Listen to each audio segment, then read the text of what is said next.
네, 안녕하세요. 저는 주식회사 에임메드의 임진환 대표라고 합니다. 여러분 반갑습니다. 이렇게 웨비나로 만나게 되었지만, 저 발표를 들으신 다음에 디지털 치료제 시장이나 사업화 전략에 대해서 궁금하신 점이 있으시면 언제든지 편하게 연락 주시기 바랍니다.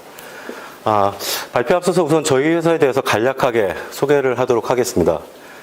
저희 회사는 1999년에 설립된 국내 최초의 헬스케어 서비스 전문 기업이고요. 2021년 기준으로 227억 매출을 달성했고 올해는 270억을 약간 초과 달성할 것으로 예상을 하고 있습니다. 오른편의 연역을 보시면은 2021년에 시리즈 A 투자 180억 유치를 달성했고요.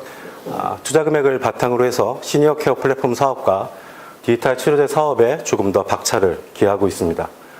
2022년에는 토닥케어라는 간병 자회사 설립했고 더드림헬스케어라는 데이케어 센터 네트워크 회사를 인수 합병하였습니다. 그 결과 현재는 본사 152명, 자회사 130명 등 총 280명 정도가 함께 일하고 있고요. 그래서 요즘에 사업화에 대한 전략에 대한 고민이 조금씩 더 깊어지고 있습니다. 디텍스에 대해서 간단히 말씀드리도록 하겠습니다. 저희 회사는 2019년 2월 달에 디텍스 사업부서를 신설했습니다.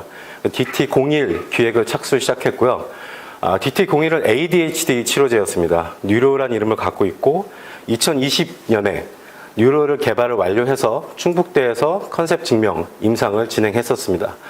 그리고 2020년에는 산업통상자원부가 주관하는 28억 규모의 디지털 치료제 사업 과제의 주관 사업자로 선정돼서 현재 과제를 성실하게 그리고 성공적으로 수행하고 있습니다.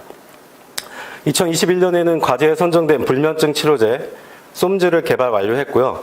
개발된 제품을 대상으로 해서 세울대병원, 고대 안암병원, 삼성서울병원 등과 함께 임상을 착수했습니다.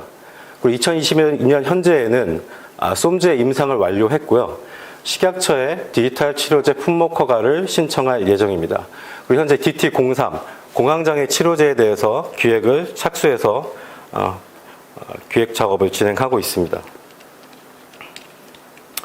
네, 이게 저희 솜즈의 포스터인데요. 보시다시피 약간 밤하늘을 형상화한 색깔, 컬러를 차용했고요. 그리고 굉장히 심플한 UX와 오늘의 할 일에 대한 메인 테마를 정했습니다. 저희 솜즈의 목표는 간단하게 세 가지입니다. 첫 번째는 우선 잠에 쉽게 들게 하는 것, 중간에 깨지 않도록 하는 것. 두 번째는 수면의 효율을 향상시키고 수면 만족도를 주관적으로 개선시키는 것. 그리고 마지막은 수면제에 대한 의존도를 줄여서 수면제를 줄이거나 중단이 가능하도록 도움을 주고자 하는 데 있습니다. 시장 분석에 대해서 말씀드리겠습니다. 이건 다른 분들도 많이 말했을 테니까요. 디텍스 시장은 연평균 20% 이상 성장이 예상되는 시장입니다. CAGR 21.4%, 24.4%로 보고 있는데 제 예상은 실제 상용화 시점인 비급여 시점이 2023년에서 3년 정도가 지난 시점에 조금 더 산업이 폭발적으로 성장하지 않을까 생각합니다. 왜냐하면은 디지털 치료자는 신산업이 각각 이네블러 혹은 플레이어들에게 이해를 시키고 이해를 받는데 걸리는 시간이 소요되기 때문입니다. 이를테면 환자가 디지털 치료제에 대한 경험을 같이 공유하고 이것이 효용성이 있는 것을 다른 분들에게 추천할 수 있을 때, 그리고 의사가 디지털 치료제를 처방하는 것이 보다 용이하고 편리하며 의료 서비스 제공에서 여러 가지 효용성을 제공한다고 할 때 시장이 더 커질 것으로 바라보고 있습니다.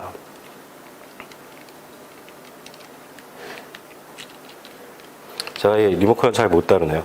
저희가 시장 분석을 할 때 솜즈의 수면장애 시장을 세 분야에서 바라봤습니다. 다른 회사들도 똑같겠지만 수면 장애로 처방을 받은 환자들의 코드를 다 분석했고 각 코드별로 몇 명의 환자가 있는지 어떤 연령대에 많은 환자들이 분포되어 있는지 확인했습니다.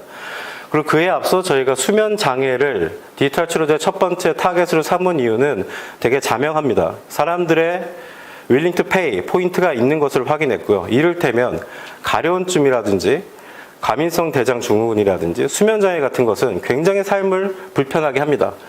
하지만 병원에 가서 수면제를 먹자니 조금 꺼리는 부분이 있고요. 그리고 이 통증을 완화시키기 위해서 무언가를 하고 싶어 합니다. 그래서 사람들이 멜로토닌 같은 것도 많이 먹죠. 그래서 지급 의사가 있고 일상생활에서 불편함을 주지만 마땅한 치료 방법이 없는 것을 상병으로 정하고자 했고요. 그래서 그 중에 하나인 수면 장애를 저희는 타겟으로 했습니다. 그리고 그 수면 장애에 대해서 앞서 말씀드린 대로 각각의 상병 코드를 분석했고 우측에 보시면 유용한 마켓이 214만 명 정도로 분석했고요. 이 중에서 서비스가 유용한 마켓이 75만 명 정도, 그리고 실제 서비스로 수용 가능한 마켓을 14만 명 정도를 현재 보고 있습니다. 그리고 저희가 이런 통계 분석을 통해서 원래 미국에 있는 슬리피어를 벤치마킹해서 페르소나를 설정했는데, 뒤에 보시면 아시겠지만 페르소나 재설정 작업을 진행했습니다. 사용자 분석인데요. 저희가 임상시험을 마친 후에 환자하고는 직접 인터뷰를 할 수가 없기 때문에 임상 관리자들과 인터뷰를 했고요. 그래서 저희가 어피니티 다이어그램을 통해서 각각의 관계도를 설정하고 니즈와 페인 포인트와 인사이트에 대해서 몇 가지 유의미한 결론을 도출할 수가 있었습니다. 다음 장에 보시면 공개가 불가능한 것이 아닌 가능한 것을 말씀드리는데, 아마도 인사이트를 보시면 내가 알고 있는 건데 라고 생각할 수 있지만, 이런 신산업에서는 알고 있는 것을 다시 확인하는 작업도 굉장히 중요합니다. 그래서 저희가 얻은 인사이트는 사용자 측면에서는 환자는 치료효과를 직접 체감하길 원하고 그거를 데이터로 확인하고 싶어 한다. 그리고 대면보다 수월한 치료 과정을 원한다. 그리고 흥미로움이나 재미를 원한다. 내가 받는 치료의 커리큘럼과 앱의 구조를 내가 파악하길 원한다는 거였습니다. 공급자는 당연하게도 공급자의 운영 공수가 적게 들었으면 좋겠다는 게 그들의 니즈였고요. 그래서 저희가 고도화를 할 때 디자인 원칙을 수립한 게 있습니다. 푸시 알림을 통해서 개입하고 올바른 습관을 관리하고 기능 구조를 만드는 것이 굉장히 중요하다고 생각했고요. 라포 형성, 신뢰도 형성을 위해서 개인화, 맞춤화된 컨텐츠가 필요하다고 봤습니다. 그리고 데이터를 확인하고 싶어하는 환자들을 위해서 수면 패턴을 기록하고 이것을 시각화하고 패턴화하고 리포팅하는 것이 굉장히 중요하다고 봤습니다. 기능 고도화의 우선순위가 보시다시피 푸시 알림, 피드백, 개인화, 그리고 저희 솜즈라는 브랜드에 대한 브랜딩입니다. 여기에 이제 운영이라는 요소가 더 들어가게 되겠죠. 운영은 차후 장표에서 말씀드리겠지만 비대면 진료 플랫폼과의 연계라든지 의료기관 간의 유기적인 효율적인 연계를 뜻합니다. 저희가 솜즈에 대해서 서비스 운영 측면에서도 방금 전에 말씀드린 대로 차별적 발굴을 위해서 벤치마킹을 진행했습니다. 우선 저희는 디지털 치료 기기를 본 것보다는 솜즈가 가지고 있는 핵심 기능인 CBTI를 굉장히 잘 나타내고 있는 웰니스 웹 위주로 리서치를 우선 시작했습니다. 기록을 하고 정보 제공을 하고 행동 변화를 유도하는 앱들이었고요. 미국과 한국의 헬스 앤 피트니스 앱 랭킹을 분석해서 그중에 5가지 앱을 저희가 벤치마킹하고자 선정을 했고요. 이 장에 보이시는 5가지 앱입니다. 이 중에서도 저희는 헤드스페이스와 카미라는 회사의 앱을 좀 더 타겟팅하고 있습니다. 여러분들 너무 잘 아시겠지만 헤드스페이스는 요즘에 미국에서 가장 핫한 회사죠. 사야나 인수합병한 헤드스페이스와 진저가 또다시 인수합병을 했고요. 이 인수합병한 헤드스페이스 헬스케어가 최근에 아마존 케어와 함께한다는 소식을 다들 들었을 겁니다. 저희도 정신건강 분야에서 리딩 역할을 하고 있는 헤드스페이스 헬스케어에 대해서 굉장히 유심히 살펴보고 있습니다. 그리고 이런 앱들이 가지고 있는 개방성이나 편의성에 대해서 주목을 하고 있고요. 물론 저희는 디지털 치료제이기 때문에 개방성, 편의성, 그 다음에 흥미로움 이외에도 치료 서비스 역량을 강화하는 보다 본질적인 부분에 대한 기능 강화도 중점을 두고 있습니다. 이런 여러 가지 과정을 거쳐서 솜즈 페르소나를 재설정하게 됐는데요. 원래 저희의 타겟은 성인 불면증 환자였고 주 타겟이 40대에서 60대 여성이었습니다. 근데 저희가 다시 소비자 분석을 통해서 다시금 설정한 타겟은 50대, 60대 환자들입니다. 남녀의 구분을 특별히 두지 않았고요. 물론 이게 메인 타겟이라는 의미보다는 퍼스트 타겟이라는 의미로 보시는 게 더 좋을 것 같습니다. 왜냐하면 불면증 환자의 경우에는 직접 병원에 가서 처방을 받는 환자도 많지만 수면제 복용이 두렵거나 이런 것이 그냥 단순한 생활 습관에서 오는 부작용이라고 생각하는 분들이 많아서 의료 서비스를 받지 않는 샤이 페이션트들이 많다고 보고 있습니다. 그래서 퍼스트 타겟을 설정한 거고요. 그 이유는 일단은 저희가 솜즈가 시장에 나갔을 때는 의료기관을 통해서 환자를 접촉해야 된다고 생각했기 때문입니다. 이 퍼스트 타겟이 완성되고 나면 그 다음에는 숨어있는 잠재적 수요층을 발굴할 거고요. 점점 솜즈의 마켓을 확장해 나갈 계획입니다. 제공자에 대해서도 첫 번째 타겟은 위험급이고요. 의원급에서도 과는 당연히 정신과가 첫 번째가 되지만 가정의학과 그리고 다른 과로도 확장성을 고려하고 있습니다. 저희 메인 타겟인 30대, 50대에 대해서 분석하다 보면 이제 액티브하고 헬스 리터러시가 높은 고객들인데 이건 뭐 디지털 헬스케어에서 다들 항상 하는 말일 겁니다. 당연히 수용성이 좋고 문해력이 높고 경제력이 높고 의지가 있는 사람들이 잘 하겠죠. 근데 이것을 타겟으로 하는 게 중요한 이유는 얼마 전에 강원도에서 강연하는데 어떤 분이 그걸 물어보더라고요. 디지털 헬스케어를 할 때 솔루션을 만들었는데 잘 안 따라온 사람 어떻게 해야 됩니까? 이렇게 물어봤는데 그냥 바로 말씀을 드렸습니다. 그런 분은 일단은 스킵하십시오. 왜냐하면 수용도가 높고 문해력이 높은 사람을 대상으로 먼저 디지털 솔루션의 경험을 하도록 한 다음에 이 경험이 다른 그룹으로 확산하게 해야만이 디지털 솔루션 시장이 열린다고 생각하기 때문입니다. 많은 해외 기업들도 같은 방향을 지향하고 있습니다. 그래서 이런 것들을 통해서 점점 그룹을 넓혀가는 것이 맞지 처음부터 모두를 위한 디지털 헬스케어 솔루션은 굉장히 어려운 방법이라고 생각합니다. 그래서 더 중요한 부분은 디지털 헬스케어를 할 때 우리의 솔루션, 우리의 제품을 잘 사용할 수 있는 고객을 얼마나 잘 타겟팅하고 파인딩하느냐 그것이 사업화에 있어서 가장 중요한 요소 중 하나라고 생각합니다. 여기서부터는 그 제품에 대한 사업 전략인데요. 다들 뭐 계속 기사를 보시고 정부의 기조를 보실 겁니다. 식약처에서 규제혁신 100대 과제 발표했는데 여기서 보시면은 한식 품목 분류 제도를 도입해서 한식 품목으로 품목허가 신청과 동시에 신설 절차를 진행한다고 했습니다. 이 얘기는 뭐냐면은 품목허가 신청 후에 바로 혁신 의료기술 트랙을 신청할 수 있다는 뜻이고요. 다음 장에서 그 부분을 말씀드리도록 하겠습니다. 그리고 또 왼쪽에 보시면 이 디지털 치료기 시장이 활성화되기 위해서 중요한 플레이어 중에 하나인 의사의 베니핏을 어떻게 할 것이냐에 대해서 식약처는 의료 행위료를 개설하고자 하고 있고 여기에 대해서 추가적인 보상을 한다. 그리고 교육 상담료를 신설하거나 모니터링 수가를 신설하는 방법을 긍정적으로 검토하고 있다고 합니다. 이런 부분들이 다 함께 적용될 때 시장이 성숙되고 확장될 거라고 믿고 있습니다. 그래서 저희의 그 전략은 뭐냐면 식약처 품목허가를 올해 10월이나 11월 정도에 신청하게 될 거고요. 80일 정도 걸리는 기간이 있지만 아무래도 처음 시장에 진입하는 만큼 정부에서 효율적인 지원을 통해서 연내 품목허가 되는 것을 목표로 하고 있습니다.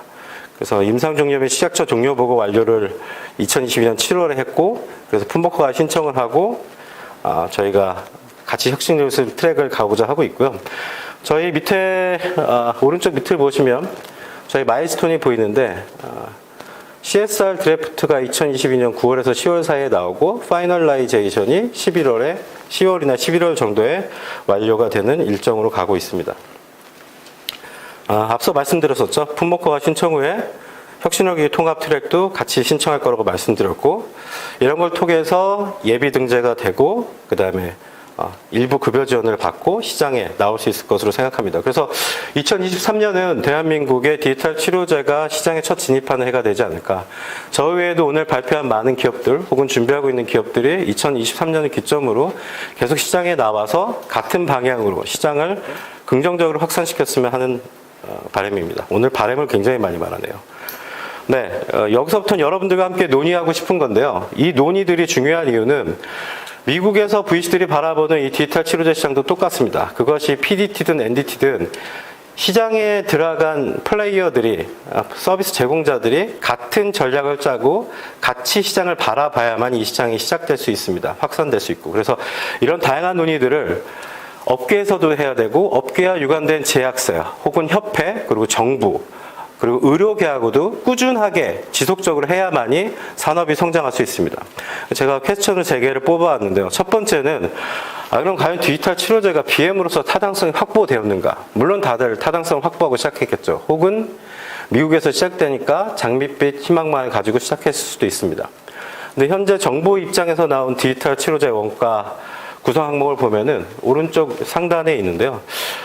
이 구조로 계산을 하면은 실제는 업계가 원하는 매출이나 수익 창출이 굉장히 어려운 구조고요. 보통 3년 안에 BEP를 턴어라운드 해야 되는데 그것도 어려운 상황입니다. 왜냐하면 소프트웨어의 특성상 매년 운영비용, 보안비용, 뭐 간제비용이 들어가거든요. 그리고 고도화를 계속해야 되고 그래서 만약 정부에서 생각하는 원가 구성 항목대로 처음에 수가가 내년에 나오면은 아마도 대다수의 DTX 기업들이 시장에서 벌어들이는 돈보다는 투자 금액으로 계속해서 고도화를 해야 되지 않을까. 근데 여러분도 알다시피 투자 시장이 위축되어 있습니다. 그래서 과연 수익성이 떨어진 신사업에 추가 투자가 유입되기 쉽지 않을 텐데 어떻게 버틸 것인가.